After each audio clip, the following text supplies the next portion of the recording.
बीच एक ब्रेकिंग आ रही है प्राची जी। बिल्कुल, देखिए बड़ी खबर बता देते हैं। बीएमसी में बीजेपी 80 पर, शिंदे गुट की बात करें तो 20 पर, उद्धव 55 और राज ठाकरे 9 सीट पर आगे चल रहे हैं। बीएमसी में कांग्रेस 11 सीट पर आगे चल रही है।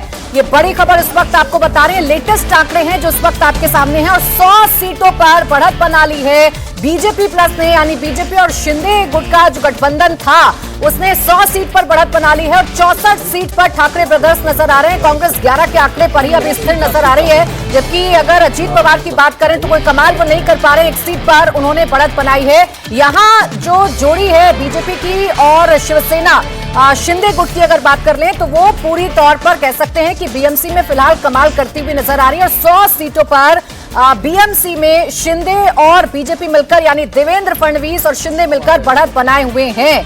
आप इस पर क्या कहेंगे अवधेश?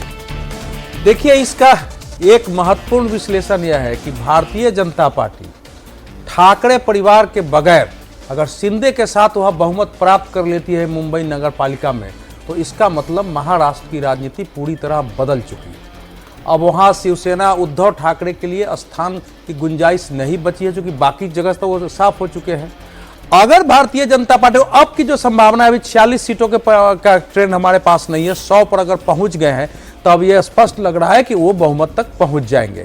तो इसके बावजूद कि आपने अपनी पूरी ताकत लगा दी, मराठी मुस्लिम सब लगाया, पूरा एग्रेसिवनेस लिया, फिर आपने सहानुभूति पाने की प्राप्त की और आपकी मूल ताकत वहां थी कि किसी प्रकार से हमारा मेयर हो, तो उस अगर वो मेयर अभी तक नहीं बना पाने में सफल रहे हैं तो फिर ये बहुत बड़ा परिणाम, इससे बड़ा आघात, ये अंतिम आघात है शिवसेना ठाकरे पर।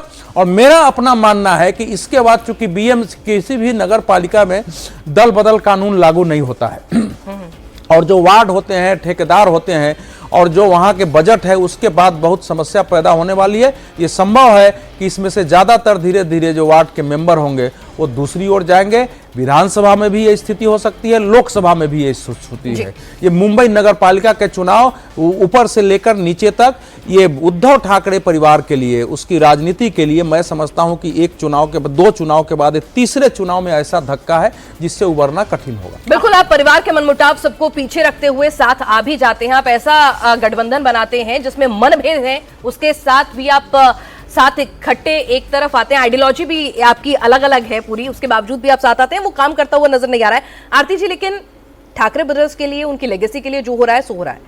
अगर बात करें देवेंद्र फडणवीस के लिए, वो लगातार जिसे कहते हैं ना और ज्यादा मजबूत होते जा रहे हैं। बिल्कुल बिल्कुल, देखिए इसमें कोई भी शक नहीं है कि देवेंद्र फडणवीस बहुत ही ऑर्गेनिकली उन्होंने जिस तरह से ग्रो किया है एक लीडर के होने के नाते, और सबसे बड़ी बात जो महाराष्ट्र पे जो पकड़ है, उनकी जो लोगों के साथ जो कनेक्शन है, और सिर्फ मराठियों के साथ नहीं, बहुत सारे समुदाय। अपनी बात कंप्लीट करिएगा। एक बड़ी खबर बता देते हैं, नागपुर में जैसा एक्सपेक्टेड था बीजेपी की लहर देखने को मिल रही है। नागपुर में बीजेपी 70 सीटों पर बढ़त बनाए हुए है। नागपुर जहां से नितिन गडकरी भी आते हैं, वो रीजन जहां से देवेंद्र फडणवीस भी आते हैं, जो संघ का मुख्यालय है, वहां पर भारतीय जनता पार्टी ने बढ़त बना रखी है और ये एक्सपेक्टेड लाइन पर बीजेपी यहां परफॉर्म करती हुई नजर आ रही है। नागपुर में बीजेपी की जबरदस्त बढ़त की खबरें सामने आ रही है। 70 सीटों पर नागपुर में बीजेपी ने बढ़त बना ली है।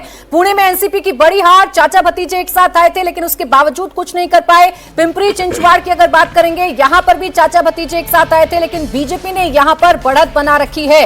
तो नागपुर की बात करें, पुणे की बात करें या चिंचरी पिंपवाड़ की बात करें, यहां पूरी तरीके से भारतीय जनता पार्टी का जो होल्ड है वो नजर आ रहा है आरती जी। बिल्कुल, देखिए यही शुरुआत में ही यही कहा था कि जो लार्जर ट्रेंड यही रहेगा कि बीजेपी सबसे बड़ी पार्टी उभर के आएगी और वो एकनाथ शिंदे के साथ ज़रूर अपना मेयर चुनेगी और बीएमसी के इलेक्शन जीतेगी।